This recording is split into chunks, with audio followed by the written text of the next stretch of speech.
क्या ट्रंप का ये गल्फ विजिट चाइना के साथ जारी war of Jio economic dominance से लिंक्ड है?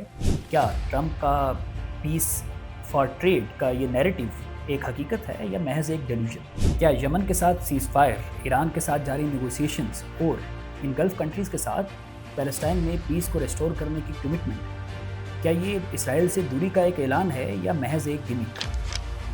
इन तमाम सवालात के जवाब जानिए आज की इस वीडियो में, और मैं हूं आपका host Asadullah Cheema. World war II से पहले multipolar world order in place था, यानी ताकत के बहुत सारे मराकज़ थे जिसमें Russia, great Britain, United states of America, France, Germany वगैरह शामिल थे।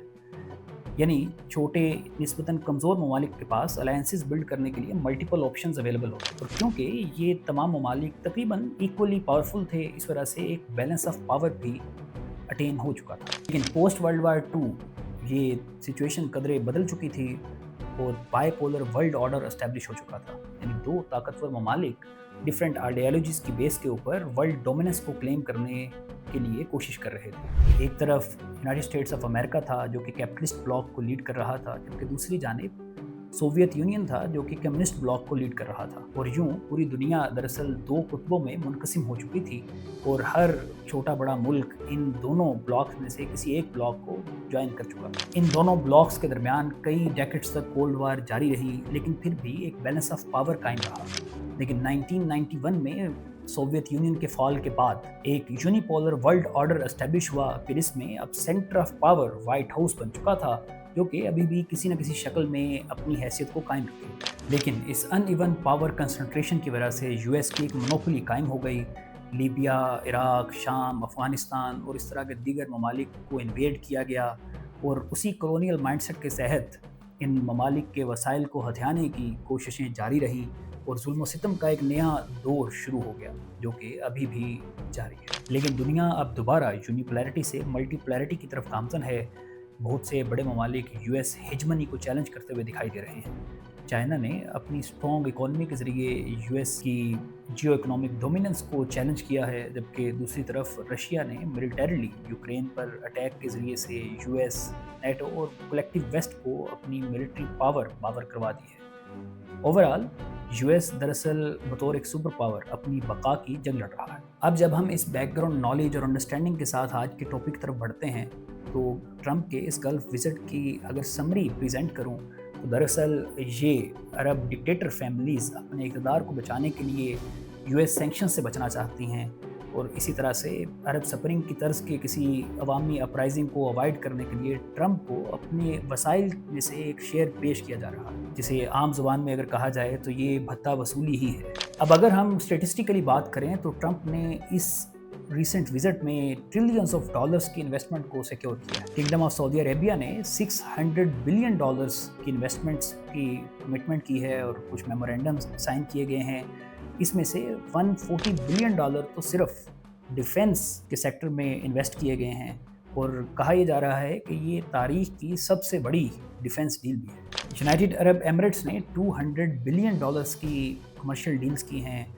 इसके अलावा कतर ने $1.2 ट्रिलियन का एक इकोनॉमिक एक्सचेंज एग्रीमेंट साइन किया है। अलावाज $243.5 बिलियन की कमर्शियल डील्स भी कतर ने की। अगर हम इन तमाम इन्वेस्टमेंट्स को समअप करें तो टोटल $2.24 ट्रिलियन की इन्वेस्टमेंट्स इस विज़िट के अंदर सिक्योर की गई हैं।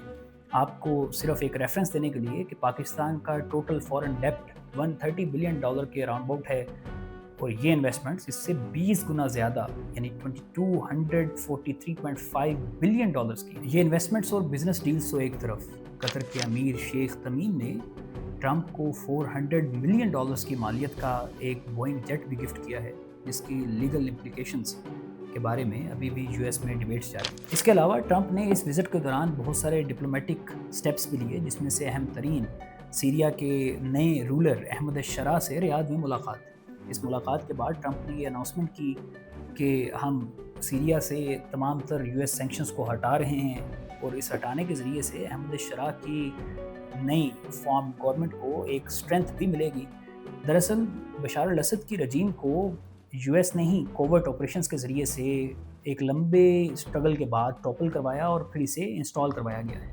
सो दैट कि सीरिया को एंटी इसराइल ब्लॉक से बाहर निकाला जा सके। यहाँ पर यह भी वाज़ेह रहे कि सीरिया का ये नया रूलर अहमद शरा दरअसल पहले अलकायदा का एक नॉन टेररिस्ट भी रह चुका है और ख़ुद यूएस ने इसके सर पर $10 मिलियन की बाउंटी का ऐलान कर रखा था, लेकिन दिसंबर 2024 के बाद ये बाउंटी हटा दी गई और अब ये सैंक्शंस भी सीरिया से हटाई जा रही हैं ताकि इस नई फॉर्म गवर्नमेंट को स्ट्रेंथन किया जा सके और किसी भी सूरत में इसे एंटी इसराइल ब्लॉक में दोबारा से शामिल होने से बचाया जा सके। लेकिन ट्रंप ने इस अरब विजिट के ज़रिए से नेतन्याहू को ज़रूर साइडलाइन कर दिया है।